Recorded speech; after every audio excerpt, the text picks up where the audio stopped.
Dans le cadre de la 3e édition du Festival Abidjan Capitale du Jazz, l'INSAC a accueilli ce vendredi 11 avril 2025 un panel d'échange professionnel avec une délégation de musiciens canadiens. Organisé par Nzasa Group, ce moment d'échange avait pour thème « Se connecter avec le Canada, une terre d'opportunités pour l'industrie de la musique de la Côte d'Ivoire ». La rencontre s'est tenue à la salle Bitimoro en présence d'étudiants, d'enseignants et de professionnels du secteur artistique. La délégation canadienne menée par Clotilde Ergding, directrice de l'Alliance nationale de l'industrie de la musique ANIM, comptait plusieurs acteurs majeurs de l'industrie musicale canadienne. Artistes, éditeurs, managers et bookers venus partager leur expérience et ouvrir la voie des collaborations concrètes avec la Côte d'Ivoire. Notre but, c'est de venir rencontrer les communautés ici. Je suis DJ beatmaker, donc essayer de trouver des artistes puis des façons de collaborer avec d'autres gens. On a rencontré des jeunes de l'école pour leur expliquer un peu les métiers de la musique de l'industrie du Canada. Mais là, on était en train de faire des échanges avec eux, avec les spécialistes, les experts d'ici aussi, puis comparer nos réalités avec les vôtres. Le festival, c'est énorme, c'est toujours une façon de partager, puis c'est une bonne occasion pour pouvoir justement collaborer. Il y a une chaleur humaine ici, il y a un accueil exceptionnel ici. Je pense que les gens, et c'est surtout pour moi la culture qui prime avant tout. Donc il y a j'allais dire, ça vibre tout ce qui est culturel ici, chansons, musique, art plastique, etc. Et quelques années passées, quand j'avais visité l'INSAC, par exemple, c'est une école que vous avez ici en Côte d'Ivoire, mais que chez nous, on rêve de ce genre de choses.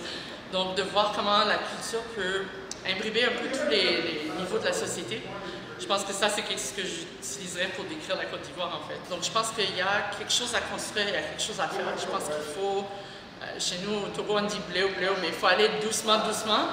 C'est-à-dire, pas perdre patience et vraiment mettre les pierres, une à la fois, pour construire quelque chose ailleurs. Le panel modéré par Diana Numbe, consultante de la musique francophone africaine, a permis aux apprenants d'échanger directement avec ces professionnels sur des sujets tels que la structuration de carrière, les circuits de diffusion et les opportunités internationales. Ce que je retiens est qu'il faut beaucoup avoir la confiance envers ses amis et porter plus son attention sur la découverte et la culture. Pour la qualité de l'enseignement, tout a été explicite, tout est vraiment détaillé. Vraiment, on nous a bien expliqué, on a compris beaucoup de choses. Il y a des choses même qu'on peut facilement apprendre sur Internet et tout. Mais leurs explications même sont plus claires que ce qu'on a dû voir et entendre sur Internet. Donc vraiment, c'était vraiment un bon moment, un moment de partage, un moment de plaisir. Nous sommes pratiquement à la 3e édition. Nous avons commencé depuis le 4 avril. On termine le 12 avril, mais c'est vraiment la 3e édition. On a essayé d'opter dans il y a plusieurs tableaux. Ce qui est bien avec ce festival, ce n'est pas un festival fermé, il y a plusieurs tableaux vraiment dans ce festival. Cette année, c'est Jazz et les Aoli. Donc dedans, nous créons peut-être, si vous voulez, juste une petite ouverture pour cette rencontre énorme. Nous sommes aussi dans la formation, donc vous allez vraiment voir le jazz, les Aoli, l'échange, le brassage. On va voir les options, on va voir sur le plan, sur l'industrie musicale, qu'est-ce qu'on donne à partir des Aoli, qu'est-ce qu'on peut avoir à partir des Aoli.